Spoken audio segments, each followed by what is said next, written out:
Divide 984 by 3 in long division method.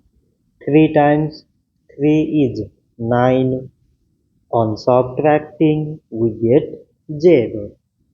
So now we put down this 8 and 3 times 2 is 6. On subtracting we get 2. So again we put down this 4 and it is 24. So 3 times 8 is 24. On subtracting we get 0. So 984 divided by 3 is 328. So this much for today and thanks for watching.